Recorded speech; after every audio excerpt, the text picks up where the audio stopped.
Happy Deepawali. आज इस session में हम बात करेंगे समावेशी शिक्षा, इंक्लूसिव एजुकेशन। और आज ये टॉपिक फर्स्ट है।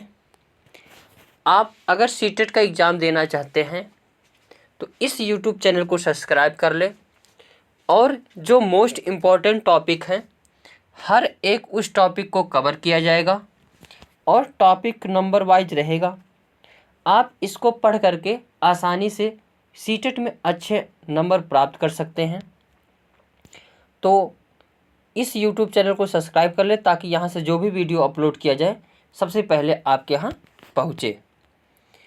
तो आज का सेशन किस पर है? तो समावेशी शिक्षा, और इसमें हम कॉन्सेप्ट प्लस P/Q दोनों को देखेंगे, जिससे हमें पता लग जाएगा कि जो है इस पॉइंट से जो है क्वेश्चन कैसे बनते हैं। यहाँ से इस वीडियो से आपको 2 नंबर तो फिक्स है, 1 या 2 नंबर तो कोई काट नहीं सकता, क्योंकि RTE के हिसाब से भी आ जाता है प्रश्न, NCF के हिसाब से भी आ जाएगा प्रश्न, और NEP 2020 जो है उस हिसाब से भी इसमें प्रश्न बनते हैं। और अपने आप में यह एक कॉन्सेप्ट खुद ही है समावेशी शिक्षा। तो आज का ये जो है टॉपिक फर्स्ट है। अब इसके बारे में देखते हैं डिटेल से। पहले कॉन्सेप्ट को देखते हैं। समावेशी शिक्षा एक ऐसी शिक्षा प्रणाली है जिसके द्वारा किसी भी भेदभाव और अंतर किए बिना समाज के प्रत्येक वर्ग को शिक्षा प्रदान की जाती है। यानी ये जो एक शिक्षा है इसमें कोई भी धर्म, जाति, लिंग इस हिसाब से कोई भी अंतर नहीं किया जाएगा। चाहे विशिष्ट बालक हो, चाहे सामान्य बालक हो, चाहे विकलांग बालक हो, चाहे साधारण बालक हो, सभी को इसमें एक साथ एक क्लास में शिक्षा दी जाएगी और इसमें किसी प्रकार की अंतर नहीं किया जाता है। समाज से किसी भी वर्ग से आओ, चाहे छोटे वर्ग से आओ, चाहे उच्च वर्ग से आओ, चाहे मध्यम वर्ग से आओ, तो यानी समावेशी शिक्षा वह शिक्षा है जिसमें किसी भी वर्ग को में अंतर ना करके सभी को एक साथ शिक्षा दिया जाए, उसे कहा जाता है समावेशी शिक्षा। हालांकि ऐसे शिक्षा से कुछ लाभ भी है, कुछ हानि भी है। कोई भी चीज़ हो उससे लाभ भी होता है और हानि भी होता है। अब इसमें विशिष्ट बात जो है धर्म, लिंग, जाति, दिव्यांग और समान बच्चों के लिए समान शिक्षा दी जाती है। इसमें जो प्रतिभाशाली बालक होते हैं या सृजनात्मक बालक होते हैं उनके लिए थोड़ा सा हानि होती है, लेकिन आज के सेशन में हम हानि को नहीं देखेंगे, केवल इसको पॉजिटिव वे को लेकर देखेंगे जो एग्जामिनेशन के लिए इम्पॉर्टेंट है। समावेशी शिक्षा में छात्रों को विविधता को स्वीकार करना सिखाया जाता है। यानी अगर कोई क्लास ऐसी है जिसमें दक्षिण भारत के भी बच्चे हैं, उत्तर भारत के भी बच्चे हैं, पश्चिम भारत के भी बच्चे हैं, पूर्वी भारत के भी बच्चे हैं। भारत अपने आप में खुद भी एक विविधता है, विविधता में भी एकता है या अनेकता में भी एकता है। ठीक उसी प्रकार जो ये क्लासेज है इसमें सभी बालक रहेंगे, एक दूसरे की अपने भाषा को एक दूसरे के सीखेंगे, कल्चर को सीखेंगे, जिसमें अपनत्व का भाव बढ़ेगा या भाईचारा का भाव बढ़ेगा। समावेशी शिक्षा में छात्रों को अपनेपन का एहसास होता है। जब हम एक दूसरे से मिले जुले रहेंगे, घुले रहेंगे, तो आपस में किसका होता है? तो अपनेपन का एहसास होता है। समावेशी शिक्षा में छात्रों को सीखने के लक्ष्य तय करने में शामिल किया जाता है। समावेशी शिक्षा में छात्रों के साथ साथ उनके माता पिता भी शामिल होते हैं। यानी जो माता पिता भी शामिल होते हैं ताकि उनको अपने बच्चों के बारे में जानकारी मिले। छात्रों और मतलब शिक्षक और पेरेंट्स का मीटिंग होना बहुत आवश्यक है। इससे अपनत्व का भावना बढ़ता है और एक दूसरे की पहचान होती है, जिससे बच्चे जो है आपस में घुल मिलकर पढ़ते हैं। टीचर को हमेशा मित्र की तरह रहना चाहिए, डर के भाव से शिक्षा नहीं देना रहता है। समावेशी शिक्षा में छात्रों की ज़रूरतों को पूरा करने के लिए स्कूल के कर्मचारियों को प्रशिक्षण दिया जाता है ताकि बच्चे जो है किसी प्रकार से हालांकि समावेशी शिक्षा में कई प्रकार से बालक रहेंगे, दुष्ट भी रहेंगे, अच्छे भी रहेंगे, तो सबको कैसे किस प्रकार से मैनेज करना है वो चीज़ जो है सिखाया जाता है समावेशी शिक्षा के अंतर्गत, ताकि जो है दिक्कत क्लास में ना हो। समावेशी शिक्षा में छात्रों को समान शिक्षा के अवसर मिलते हैं। समावेशी शिक्षा में छात्रों को समाज में आत्मनिर्भर बनने में मदद मिलती है। अब समाज से हर बालक एक दूसरे से मिला जुला रहेगा, तो आपस में भाईचारा का भी रिलेशन रहेगा और अपने आप में आत्मनिर्भर बनने की भी बातें रहेगी। जैसे हम लोग अगर कहीं किसी अदर स्टेट में चले गए, थोड़ा सा नर्वस महसूस करते हैं, लेकिन अगर हर बालक एक दूसरे से मिला जुला है, हर जगह की भाषा, लैंग्वेज, संस्कृति को जानता, तो वहाँ पे नर्वस नहीं होना पड़ेगा, बल्कि अपने आप में बातें करते रहोगे।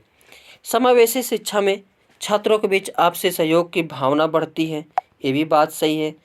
एक दूसरे जिस प्रकार जैसे विकलांग या कोई भी बालक हो, एक दूसरे से मदद करते हैं, एक दूसरे का सहयोग करते हैं, इससे आपसी जो है सहयोग की भावना विकसित होती है।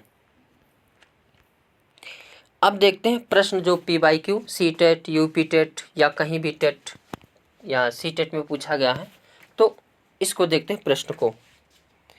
पहला प्रश्न है समावेशी शिक्षा है, तो पहला ऑप्शन हाशिए पर स्थित वर्गों से शिक्षकों को सम्मिलित करने से संबंधित, नहीं।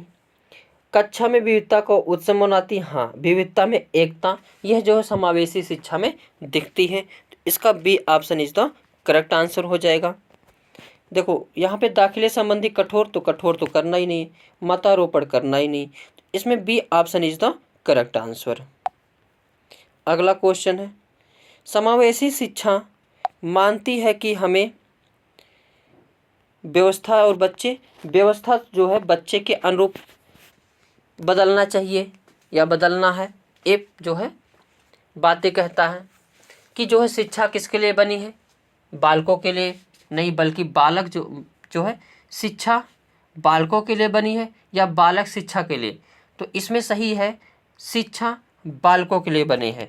यानी समावेशी शिक्षा मानती है कि हमें व्यवस्था किसके अनुरूप करनी है, तो बच्चे के, तो इसका first option is the correct answer. आगे क्वेश्चन है सभी के लिए विद्यार्थियों में सभी की शिक्षा निम्नलिखित में से किसके लिए प्रचार वाक्य हो सकता है। सशक्तिशील शिक्षा, नहीं। सहयोगात्मक शिक्षा, नहीं। पृथक शिक्षा, नहीं। तो इसमें जो समावेशी शिक्षा है ये ऑप्शन यानी B option is the correct answer. आगे क्वेश्चन है वंचित समूह के विद्यार्थियों को सामान्य विद्यार्थियों के साथ साथ पढ़ना चाहिए, इसका अभिप्राय है। तो हमने अभी बताया कि समावेशी शिक्षा वह होती जहाँ विशेष, विशिष्ट, सामान्य, विकलांग, साधारण सभी एक साथ एक क्लास में शिक्षा लेते हैं, उसे क्या कहते हैं, समावेशी शिक्षा।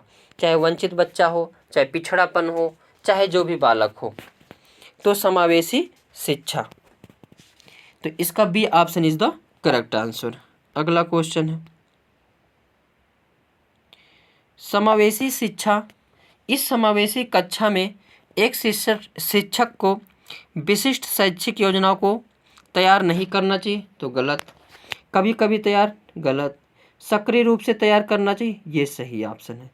तैयार करने के लिए हतोत्साहित, देखो बच्चों को जो है एक्टिव रखना है, पैसिव नहीं रखना है, और मोटिवेट करते रहना, हतोत्साहित नहीं करना, तो ये सब तो नेगेटिव टैग वर्ड वैसे ही गलत हो जाएगा, तो इसका C option is the correct answer. अगला क्वेश्चन है निम्नलिखित संरचनाओं